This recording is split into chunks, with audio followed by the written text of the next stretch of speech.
My name is Otto Robsahm. I am the ambassador for Steelwrist in Norway.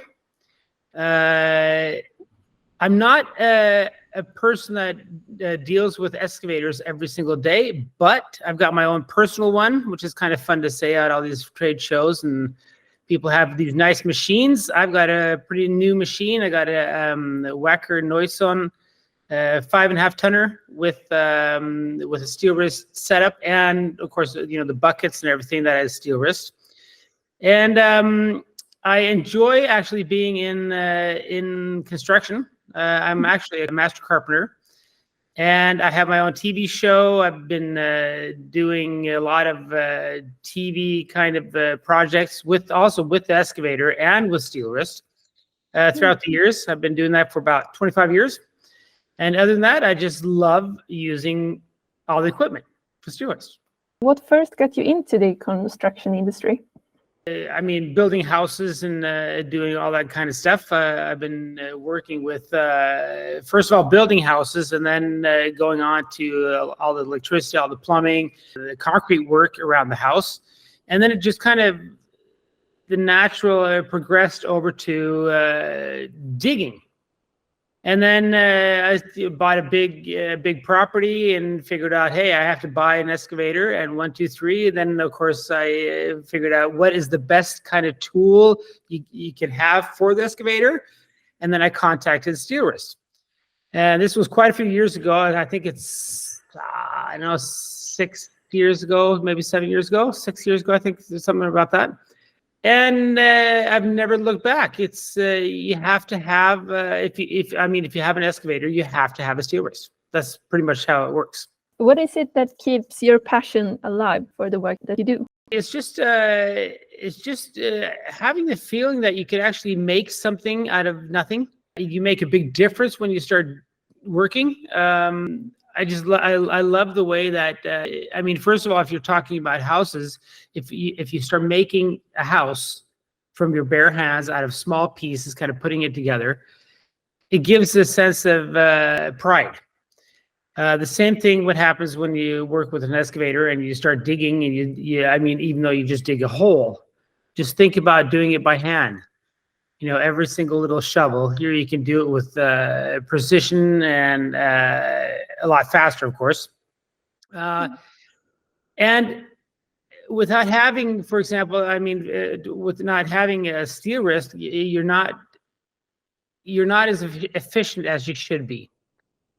So every time I see an excavator that doesn't have a kind of a Steelwrist setup, you could tell pretty much that they're not professional, which is kind of cool. But the whole thing with coming to work every day, I love waking up in the morning, just looking forward to actually making a difference in somebody else's life.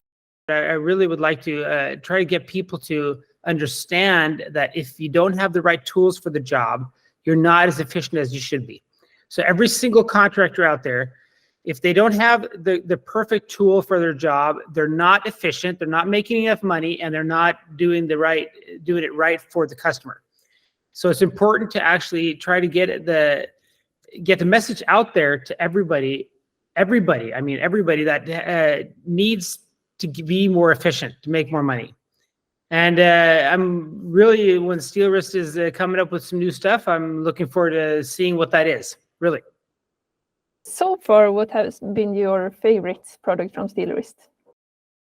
Actually, I don't have really a favorite. I've got everything that Steelwrist has been perfect, pretty much. So it's hard to, I can't really pick out one little thing. I've got the whole setup. I've got I've got everything from Steelwrist. The only thing I don't have is I don't have the claw from Steelwrist. I have that from somebody else, but other than that, all the buckets, everything is from Steelwrist, and it's one of the. It's been perfect. There's nothing gone wrong at all. So it's great. Looking ahead, what do you think the future holds for innovation in construction? I think we're getting, of course, we've gotten a long way just the last, 10, 15 years, using joysticks and everything in your excavator, and you're having a whole different kind of control compared to what they had in the old days. But I think that the future will hold that you're coming into more of a computerized system, which already now there's a lot of computers in it, of course, yes. But I think that you can put up, I think the system will go more over to the software end of it, and also that can control every single aspect of it.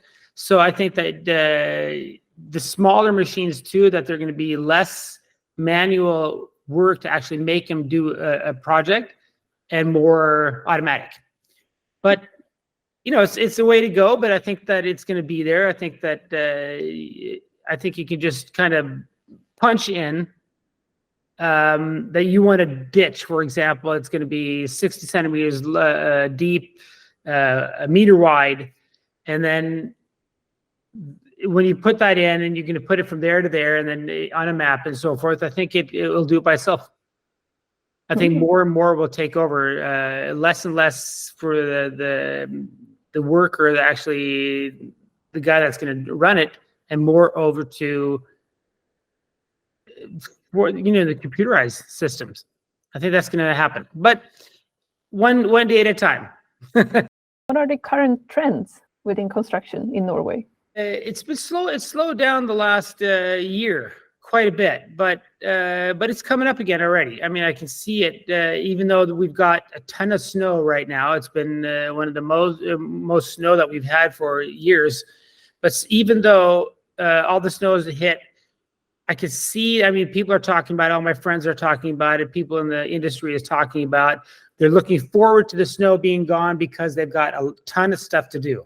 There's been a lot of talk about the market kind of slowing down because of different kind of things that have happened throughout the world, but it doesn't seem that it's going to affect it that much. I think every single friend I've got that within even excavation area, and also into home building, it's not going to stop. It keeps on going.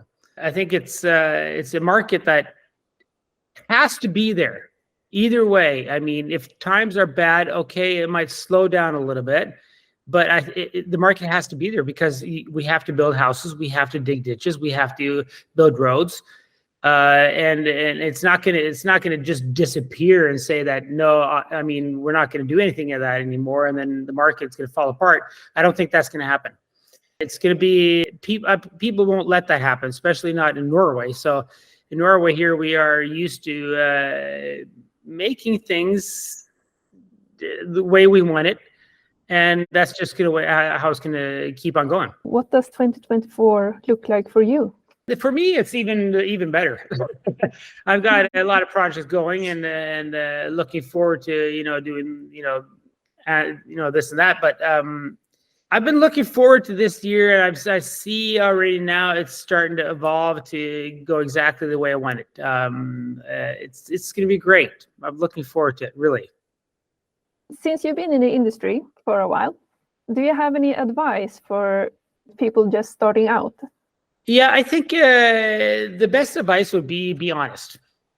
The biggest, I think the biggest problem with a lot of construction workers is that there's a lot of shady kind of companies that come in and try to say, hey, we're going to make a quick buck. We're going to try to trick somebody to give us all their money. I'm really, really against that. I mean, I think that, cowboys in the field, they should just go and do something else, keep them away. All the honest people, keep the people that want to work hard, make things happen, make people be proud of their job, get people to, the customer is number one, yes, but they're not only number one. The one thing that people have to learn is that customers do wrong things too. Customers don't know exactly what to expect. I think the biggest problem in the construction field is that the contractors don't talk normal languages. They don't talk in the way that actually let the customer know exactly what's going to happen throughout the whole process. As soon as you got that, you've got a whole different the connection between the customer and the contractor has to work. If the customer doesn't know exactly what the contractor is going to do, they'll probably be surprised a lot of times and think that, oh, that's nothing or something. And then the contractor, they're not talking the same language. You know, be honest, tell exactly how it is. If the customer doesn't want you to work after you're honest with them, that's not your job. Go and do another job. You know, try to be honest, try to be good, try to be nice, and do your job. Show up on the job site, do it perfectly, and clean up after yourself.